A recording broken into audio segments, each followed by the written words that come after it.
শেখ জায়েদ মসজিদ সংযুক্ত আরব আমিরাতের রাজধানী আবুধাবির অন্যতম আকর্ষণ। মসজিদটি দেখতে প্রতি বছর লাখ লাখ মানুষ ভিড় জমান। জাঁকজমকপূর্ণ এই মসজিদ তৈরিতে প্রায় 12 বছর সময় লেগেছে। বর্তমান বিশ্বের তৃতীয় বৃহত্তম এই মসজিদটির আয়তন 22,412 বর্গমিটার, যা প্রায় 4টি ফুটবল মাঠের সমান। বিস্তারিত ফারদিন সানির রিপোর্টে। সংযুক্ত আরব আমিরাতে বেশ কিছু দৃষ্টিনন্দন মসজিদ রয়েছে। মনোমুগ্ধকর এসব মসজিদ দেখতে বিভিন্ন দেশের পর্যটকরা ভিড় করেন। এর মধ্যে শ্বেত মার্বেলে নির্মিত শেখ জায়েদ গ্র্যান্ড মসজিদ আমিরাতের সর্ববৃহৎ ও পৃথিবীর অন্যতম বৃহৎ মসজিদ।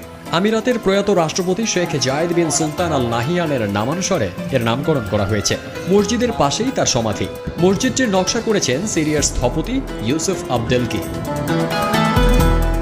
1996 সালে 30 একর জায়গায় এর নির্মাণ কাজ শুরুর পর শেষ হয় 2007 সালে। এই মসজিদ তৈরিতে খরচ হয়েছে 4.5 কোটি টাকা। পারস্য, মোগল ও আলেকজান্দ্রিয়া মসজিদের স্থাপত্য শৈলীর মিশেলে গড়া হয়েছে মসজিদটি। আর মরক্কোর বাদশাহ দ্বিতীয় হাসান মসজিদ ও পাকিস্তানের বাদশাহী মসজিদের শৈলীর অনুপ্রেরণায় নির্মাণ করা হয়েছে কেন্দ্রীয় চত্বরের নকশা। শেখ জায়েদ গ্র্যান্ড মসজিদে ছোট বড় 7 আকারের 82টি গম্বুজ ও 107 মিটার উঁচু 4টি মিনার রয়েছে।